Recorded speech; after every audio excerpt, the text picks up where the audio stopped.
Each year, during the month of February, the descendants of the Africans that worked on the Swanson plantation, like most other African Americans, celebrate Black History Month.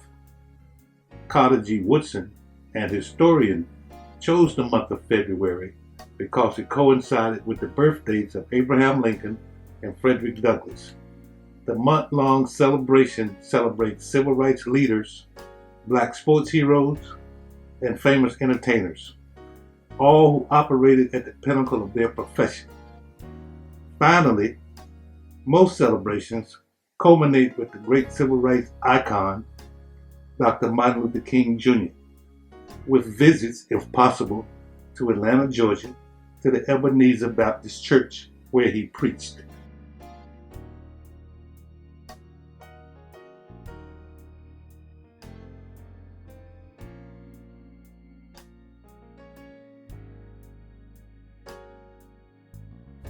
And the Martin Luther King Historical Center,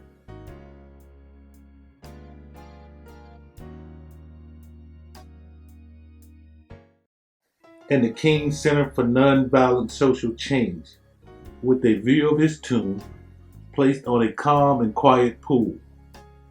This Black History Month, we celebrate 400 years of African Americans' history in America, starting at 1619 when the first Africans came to this country. It's not clear and has been often debated whether those first Africans were slaves or indentured servants. However, in 1640, 3 indentured servants ran away from a plantation in Virginia.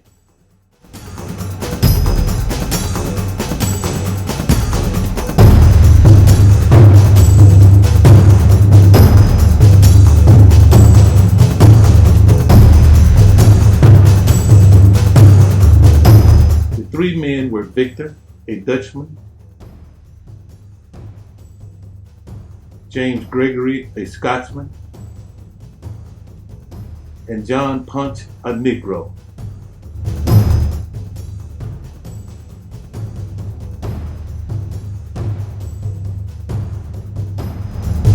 The 3 men were captured in Maryland and returned to Virginia. Each man was sentenced to 39 lashes. Victor and Gregory had additional years added on to their servitude.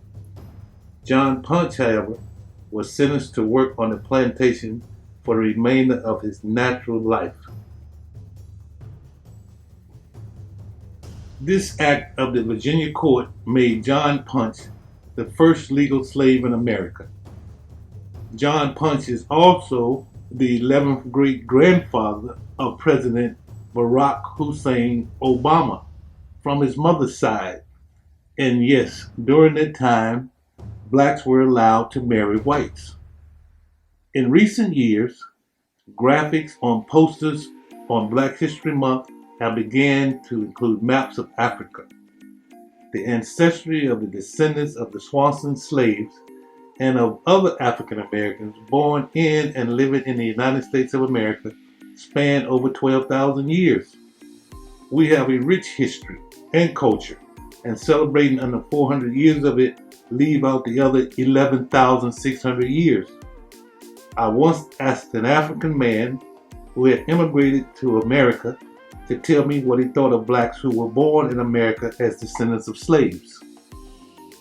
He replied, "They don't know where they came from and they don't know where they're going."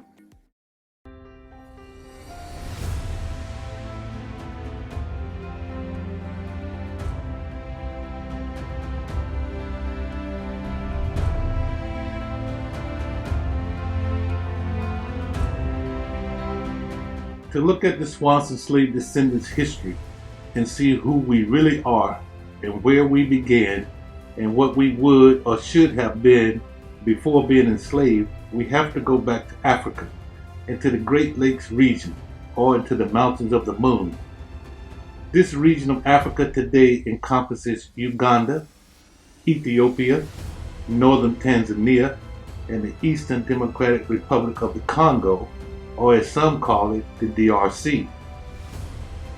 Going back over 12,000 years, our civilization began institutions, customs, laws, and ideas that are the basic foundations which European and Western civilization and cultures have been founded on.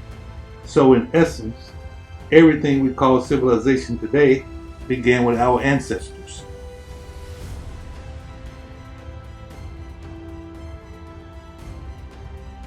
Our ancestors created agriculture, mining, cattle, and animal domestication and management, religion, the calendar, medicine, stone architecture, and the sciences.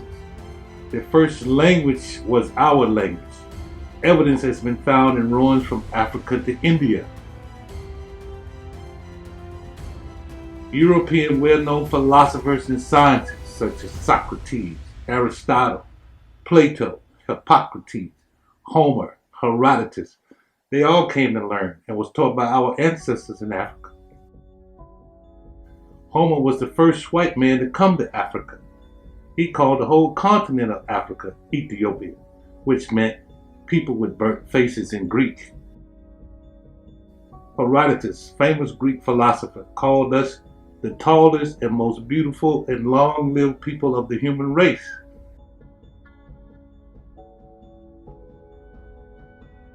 Our original home is in the land of Kush, of what's now called Ethiopia. Our family lineage boasts 30 dynasties, with over 330 kings, queens, and pharaohs.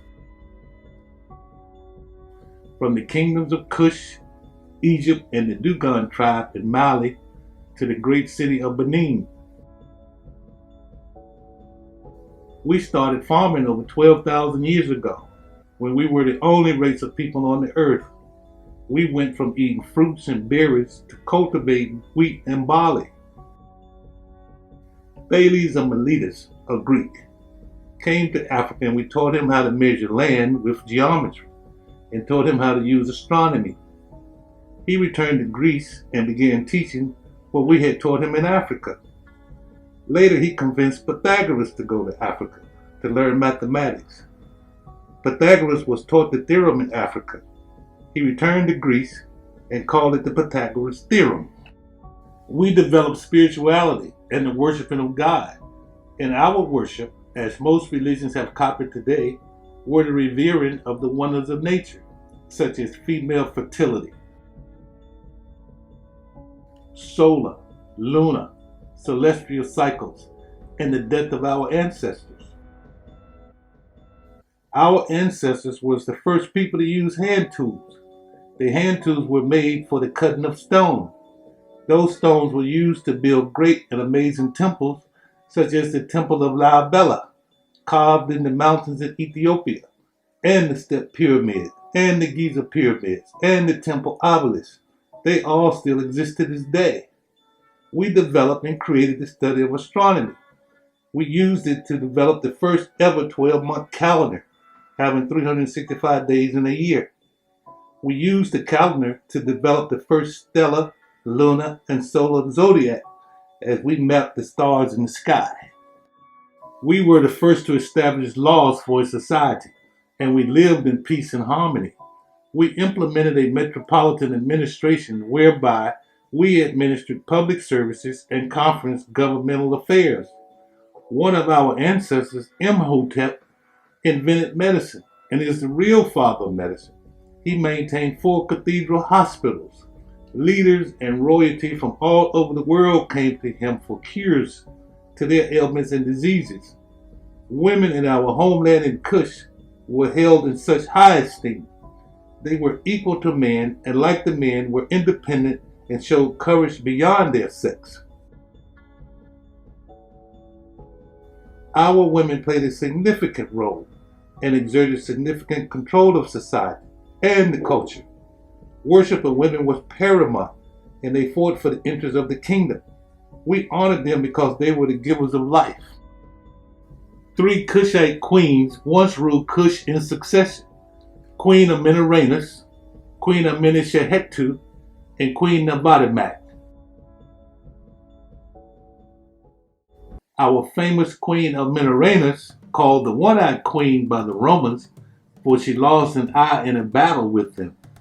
Her husband had died in an earlier battle, leaving her and their son to continue the fight, using war elephants and combined environmental and armed attacks.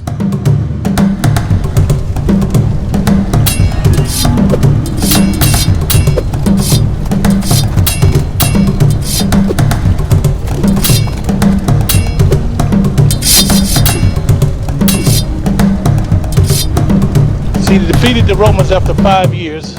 In their defeat, she actually took one of the busts of Augustus and she cut the head off and she burnt it and she put it under the stairs of her temple. Kush with Queen Amenorrenas proved too difficult for Rome to continue fighting, and before long permanent peace was agreed upon. The kingdom of Kush was because of the queen. The king and the men were the sign of Kush, while the queen and women were the symbols of Kush.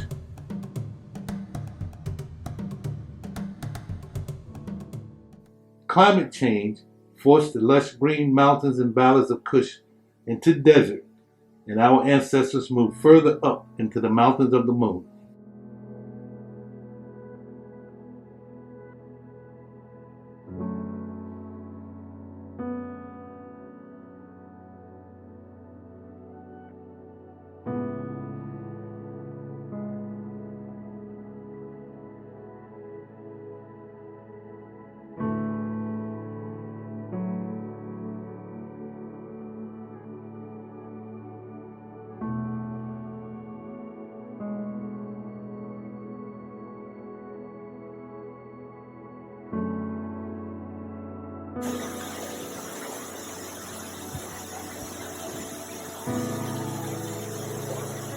There the stonecutters carved out mountains, making cathedrals to worship God, and built steles to record our history.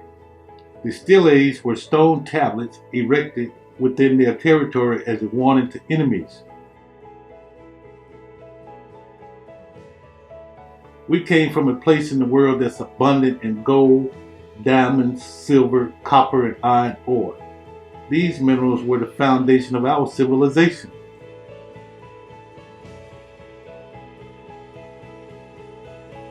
We taught the world the art of mining for natural resources. During slavery in America, slave owners used slaves' knowledge of mining to mine gold for them, with promises that once a slave mined a certain amount, the slave could be free. Of course, once the slave met that amount, the slave master increased the amount needed for his freedom.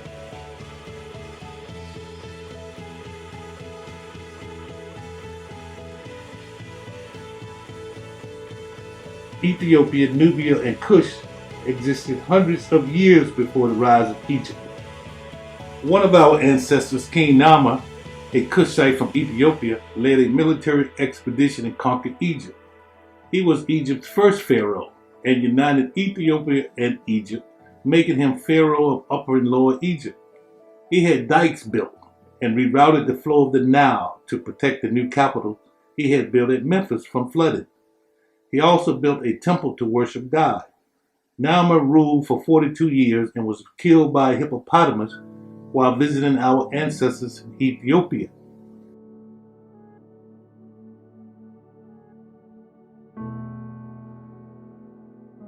The mountains of the moon, or the Great Lakes region, contain what's now called Lake Victoria and Lake Tana.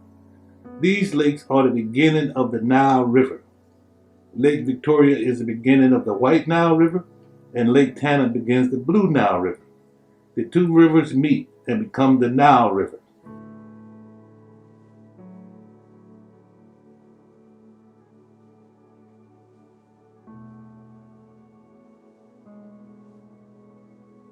Let's take a boat and a plane down the Nile River to Egypt, where our ancestors migrated after having lived in Ethiopia.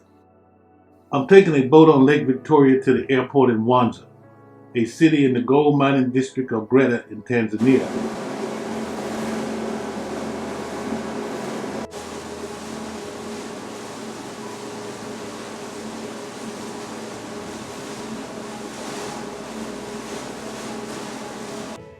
I'm taking a plane from Mwanza to Luxor, one of the cities in Egypt.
King Narmer's conquer and unification of Egypt brought with it great construction projects and commercial trade in gold, silver, copper, and ivory, which came from Kush, Nubia, and Ethiopia.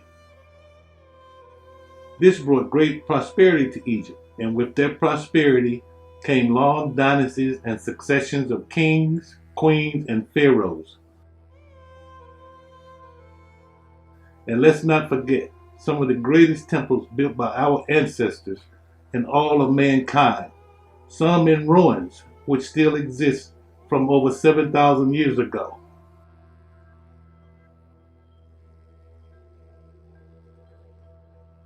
This is the Luxor Cathedral.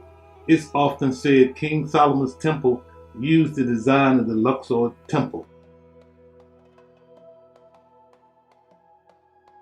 These are the ruins of the temple, and if we did a modern day rendition of the temple, this is what it would look like.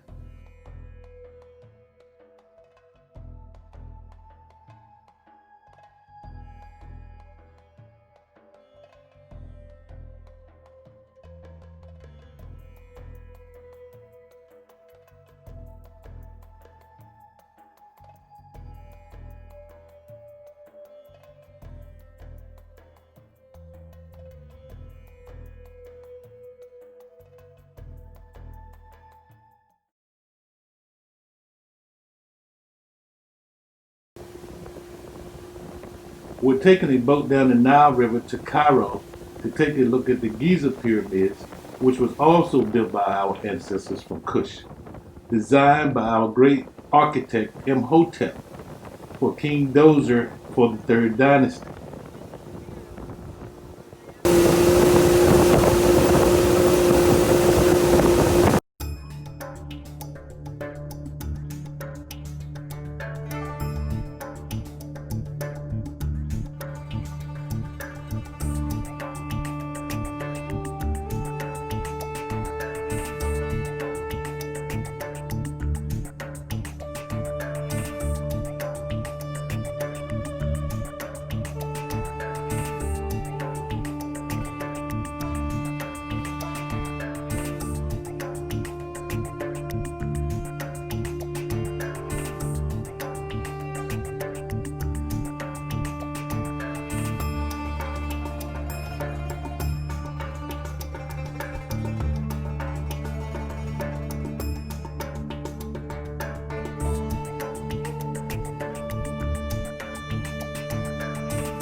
I'm on my way to Saqqara to see the Step Pyramid. Our ancestor Imhotep designed the Step Pyramid for King Dozer, the pharaoh of the Third Dynasty of Egypt. King Dozer ruled Egypt for 29 years and commissioned advanced architectural designs such as the Mataba tomb with hewn stone. He led a politically stable country with a very successful economy. Our great ancestor Imhotep was advisor to King Dozer and architect of the Step Pyramid, the earliest large stone structure known in history. He was the first person to design stone columns to support a building, like those we see today in Greek-style architecture, such as the White House, the Capitol Building, antebellum mansions, and other pillared structures. He is considered the world's first doctor and the real father of medicine. in both diagnostics and therapeutics. He taught medicine and instituted subspecialties for treating different parts of the body.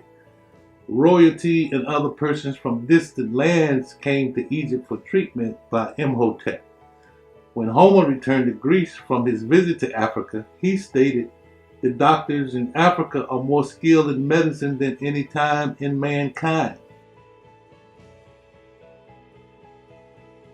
Imhotep's cathedral hospitals became health resorts for the Greeks. He was an astronomer and he created the fundamental laws of astrology. Diodorus Siculus, a Greek historian, reported back to Greece after visiting Africa that there is no country where the positions and movements of the stars have been observed with such accuracy as in Africa.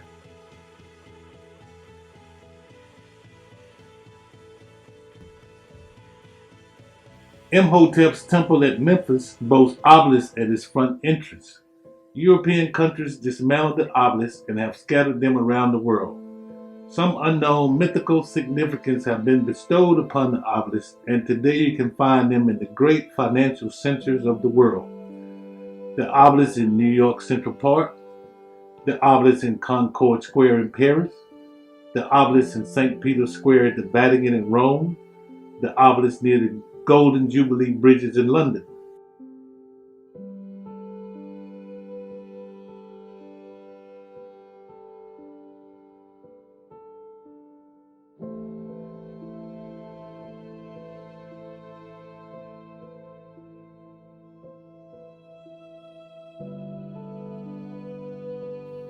It cost over $1 million to transport the obelisk by ship from Africa to New York Central Park. Once it was erected in Central Park, 10,000 Freemasons held a march down Park Avenue with over 40,000 onlookers in celebrating its installation in New York City. The Freemasons duplicated the same honors after the installation in London, Paris, and the Vatican. One wonders why was so much money spent to transport the obelisks from their home in Africa to the major financial centers around the world. Why not just build an obelisk, like they did the Washington, D.C. Monument obelisk in Washington, D.C.? What was it about an obelisk that they were so important that they were worth the time, money, and effort to move them? I'm not sure we will ever find the answer to that question. The last of the 25th dynasty pharaohs was King Taharqa, a Kushite pharaoh and one of our ancestors. During his reign, he fended off the Assyrians for several years. He ruled Upper and Lower Egypt.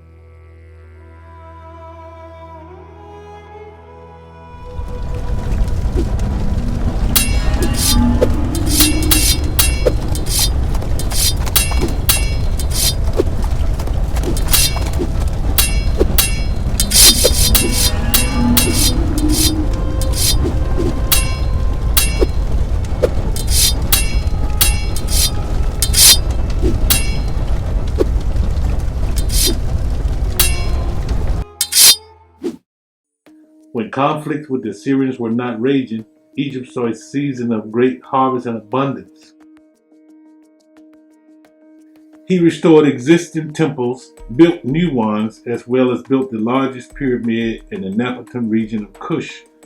In particular were his additions to the temple at Karnak, the new temple at Kawa, and the temple at Jabal Bakr.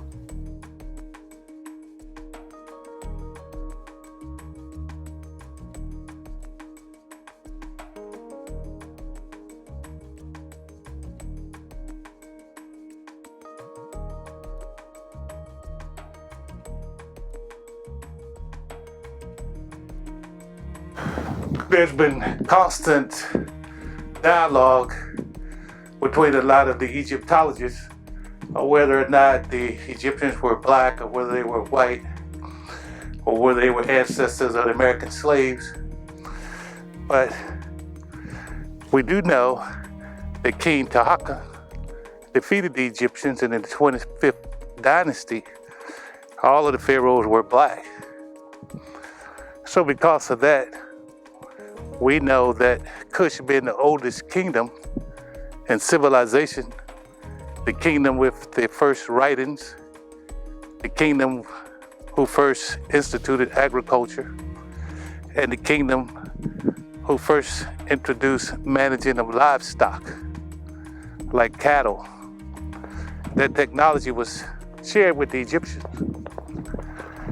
And that was the technology that originated from the first civilization of our ancestors. And King Tahaki was the first of the Kush kings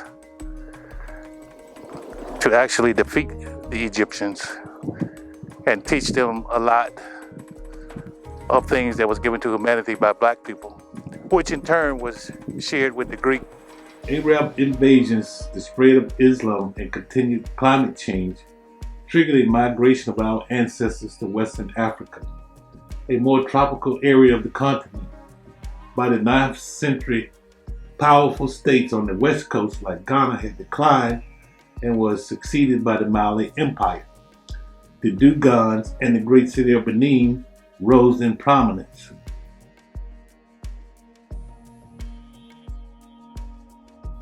Our Dogon ancestors lived in the Central Plateau region in Mali, West Africa.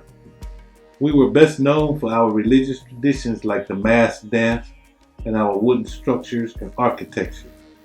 Our villages were strategically located in the mountains because of the consequences of refusing to convert to Islam. We had superior knowledge of astronomy and calendrical measurements, plus extensive anatomical and physiological knowledge.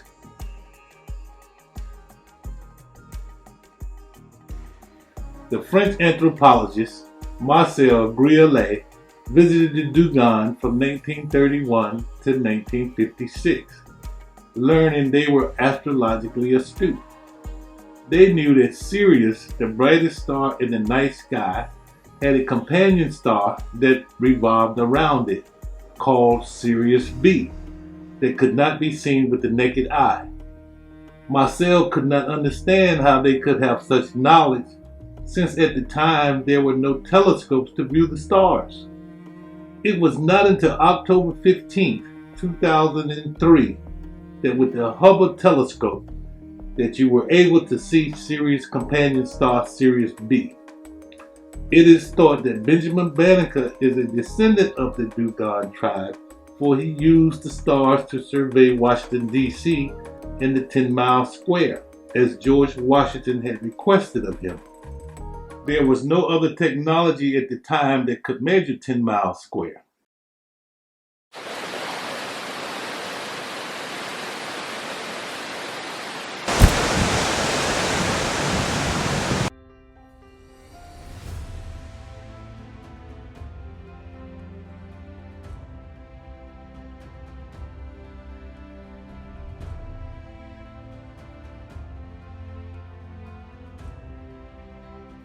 One other civilization our ancestors developed after migrating from northeastern Africa was the great city of Benin. The kingdom was located in what is today southern Nigeria.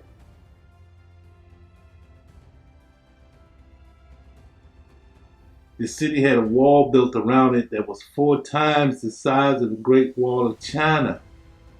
The Guinness Book of World Records described it as the world's largest earthworks before the mechanical era. It was the first city to have street lighting with large and tall metal lamps, a number of feet high, built and placed around the city. They kept them lit at night with palm tree oil. In 1691, Portuguese ship captain Lourenço Pinto said, "Great Benin is larger than Lisbon. Streets run straight as far as the eye can see. Houses are large and richly decorated with fine columns. The city is wealthy and industrious. Theft, robbery, and rape are unknown. People live in such security, they have no doors to their homes."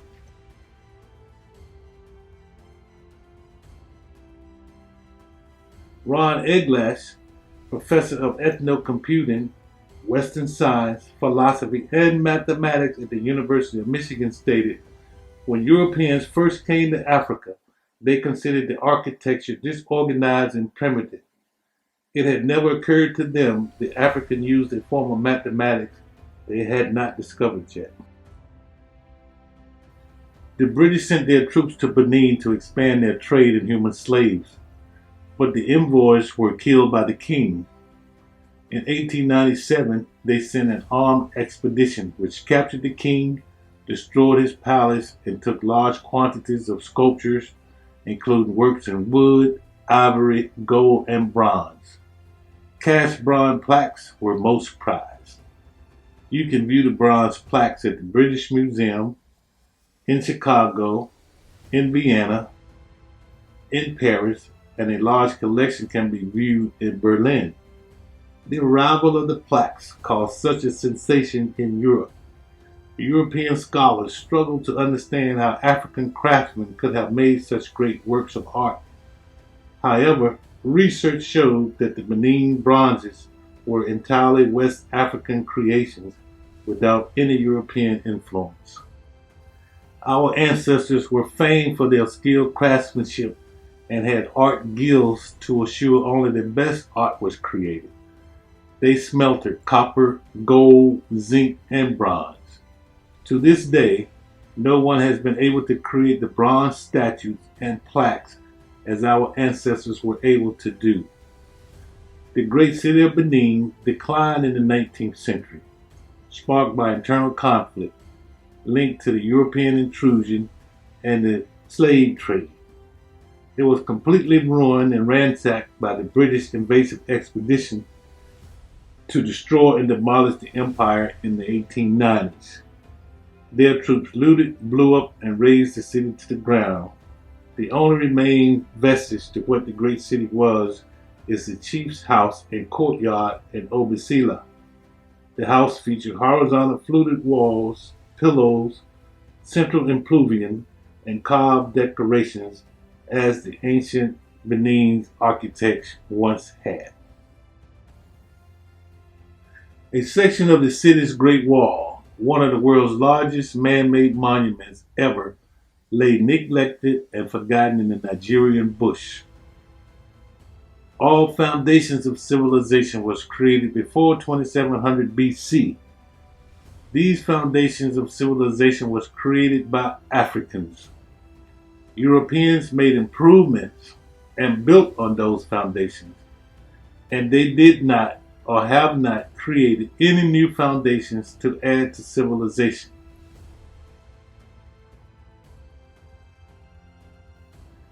About 86% of the millions of our ancestors that was taken as slaves who were sent to the Americas was from the great city of Benin and the surrounding regions.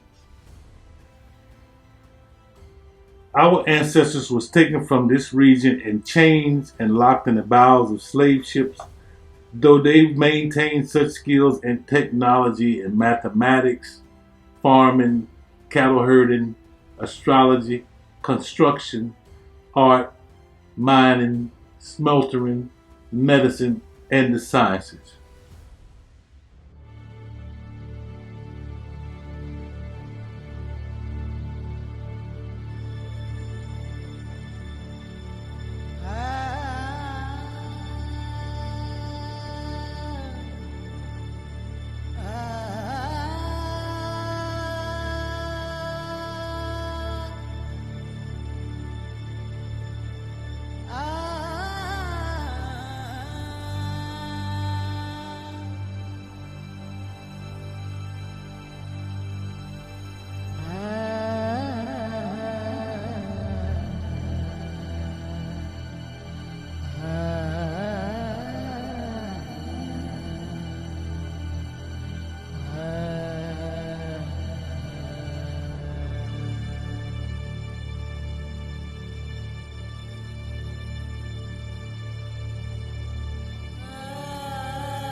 Europeans came to West Africa looking for gold and eventually started trading in humans.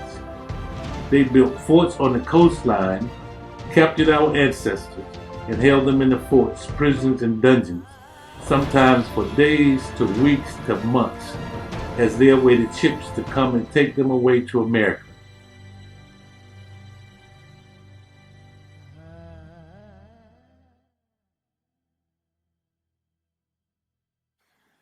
We've seen this picture before of our ancestors' placement on the slave ships for the voyage to America. We've seen it in history books, magazines, and encyclopedias, and have been told or read that our ancestors come from the jungle, uncivilized and called savages. We've never been told or able to find in those books that these people, our ancestors, had knowledge and skills in culture, medicine, law, art, astronomy, mining, land management, mathematics, civil administration, and the sciences.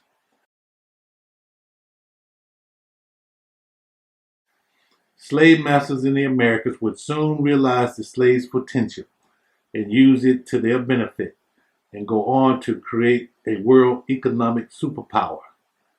And the slaves would not share in any equity from the skills they invested in the creation of the superpower.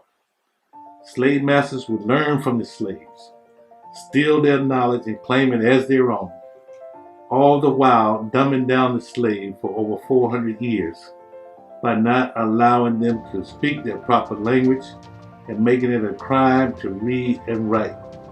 The slave would regress and the slave master would progress.